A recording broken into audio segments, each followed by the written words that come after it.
ముఖ్యంగా రోజు రోజుకు కాంగ్రెస్ పార్టీ యొక్క ఆగడాలు మితిమీరిపోతున్న తరుణంలో నిన్న జరిగినటువంటి లఘుచెర్ల గ్రామానికి సంబంధించినటువంటి ఫార్మా కంపెనీలో మొన్న ఏదైతే అధికారులపైన దాడి జరగడం ఇది దురదృష్టకరం.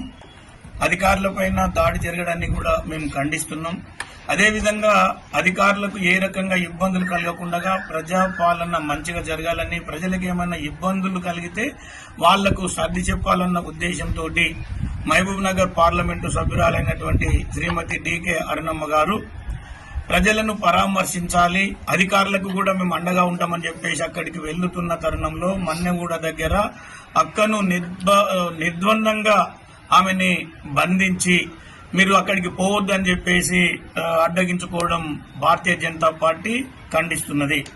ముఖ్యంగా ప్రజలు ఓటేసి మాకు ఎల్లవేళలా అందుబాటులో ఉంటారని చెప్పేసి మా భారతీయ జనతా పార్టీకి ఓట్లేసిన తర్వాత ప్రజల యొక్క సంక్షేమమే పరమావధిగా భారతీయ జనతా పార్టీ గెలిచినటువంటి నాయకులు ఈరోజు గ్రామాన వెళ్లి వాళ్ళని ఏ రకంగా ఉన్నది, మీకు మా సహకారాలు ఏం కావాలని చెప్పేసి మా నాయకులు ఎవరైతే గెలిచినరో కాంటెస్టెడ్ క్యాండిడేట్లు ఉన్నారో ప్రతి ఒక్కరు కూడా గ్రామాన వెళ్లి మేము పరామర్శించడం జరుగుతుంది.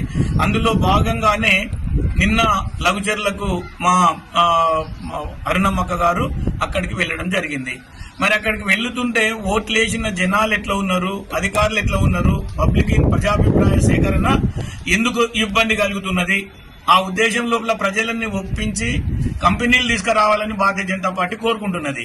అయితే ప్రజలను భయభ్రాంతులకు గురి చేసి అల్లరి మూకలని జమ చేసుకుని అధికారులపైన రాళ్లతో దాడి చేసి కొట్టించి అది మళ్ళీ ఆ లోకల్ ఉన్న ప్రజలే చేసిందని చెప్పేసి ఈ రోజు ప్రజలను గ్రామాలకు వెళ్లి ఎల్లగొట్టడము ఇది ఒక కాంగ్రెస్ పార్టీ యొక్క దుర్నీయతగా గుర్తించబడుతున్నది.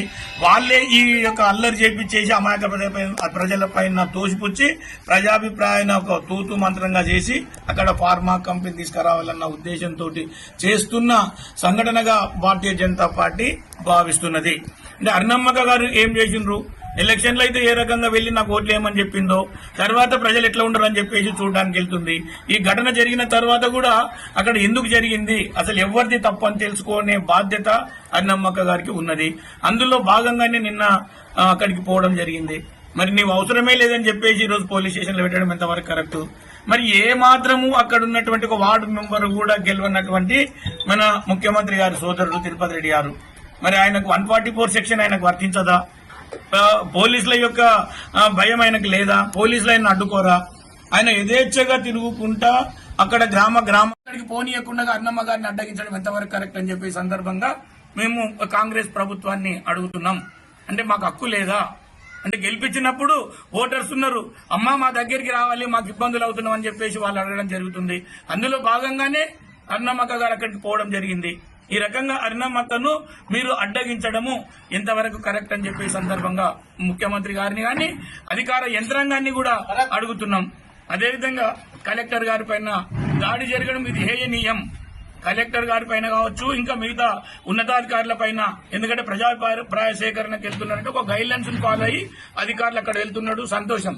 కానీ వాళ్ల పైన దాడి చేయడము ఇది సామాన్య జనాలు చేయలేదు. ఇది కాంగ్రెస్ పార్టీ వాళ్ళ యొక్క మూకలు అక్కడ వచ్చేసి ఎట్లన్నా చేసి భయభ్రాంతులకు గురి చేయాలి. ఈ రకంగా గొడవలు చేస్తే ఏదో రకంగా వాళ్ళ మీద కేసులు పెట్టేసి ఊర్లను ఖాళీ చేసి మన పని మనం చేసుకుందామని చెప్పేసి చేయడంలో ఒక భాగం మాత్రమే. అమాయకులైనటువంటి ప్రజలను ఇబ్బందులు పెడుతున్నటువంటి కాంగ్రెస్ ప్రభుత్వాన్ని ఖచ్చితంగా ఏ కోశాన కూడా మేము ఉపేక్షించేది లేదు. రోజుకు దినదిన గండంగా గడుపుతున్నటువంటి కాంగ్రెస్ ప్రభుత్వం ఎన్నో రోజులు ప్రజల యొక్క మనోభావాలు దెబ్బతినే విధంగా ప్రవర్తిస్తున్న కారణంగా వాళ్ళ గోతి వాళ్లే దవ్వుకుంటున్నారు. మీరు మంచిగా పాలన చేశారని చెప్పేసి మీకు ఓట్లేసి గెలిపిస్తే ఈరోజు సామాన్య జనాల పైన మీరు విరుచుకుపడుతున్నారు. కాబట్టి ఖచ్చితంగా వాళ్ళ యొక్క గోస, వాళ్ళ యొక్క శాపనార్థాలతో కాంగ్రెస్ ప్రభుత్వం కొట్టుకుపోవడం ఖాయమని చెప్పేసి ఈ సందర్భంగా గుర్తు చేస్తూ అరుణమ్మక్క గారి యొక్క అడ్డు చేసినటువంటిది అక్కడక్కడ పోకుండా అడ్డుకున్నందుకు ఇది మేము నిర్ద్వందంగా ఈ సందర్భంగా మేము ఖండిస్తున్నాం. అక్కకు హక్కుంది పోనీ ఇంకా అక్కడికి. ఈరోజు మీ అన్నకు ఏ హక్కు ఉందని చెప్పేసి ఈరోజు కోడంగల్లో ఉంటున్నాడు.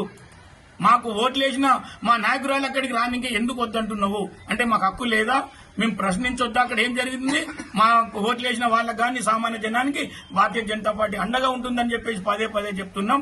అందులో భాగంగానే అరుణమ్మక్క గారు అక్కడికి పోవడం, మేము కూడా అక్కడికి పోతుంటే చాలా మందిని కూడా ఈ రోజు నారాయణపేటలో ఉన్న వాళ్ళని ఇక్కడ మాకు కూడా ఫోన్ చేసి గృహ నిర్బంధం చేయడం, ఈ రోజు మా నాయకులందరినీ కూడా అక్కడికి పోకుండా అడ్డగించడం, ఇవంతా కూడా కాంగ్రెస్ ప్రభుత్వం చేస్తున్నటువంటి దురాఘాతాలకు నాందిగా భావిస్తూ రాబోయే రోజులల్లో మేము అంటే మా భారతీయ జనతా పార్టీ ద్వారా మా సామాన్య జనం ద్వారా కాంగ్రెస్ పార్టీకి ఖచ్చితంగా గుణపాఠం చెప్తామని చెప్పేసి ఈ సందర్భంగా గుర్తు చేస్తూ అరుణమ్మక్క గారిని అడ్డుకున్నాడు 100% ఇది భారతీయ జనతా పార్టీ ఖండిస్తున్నది.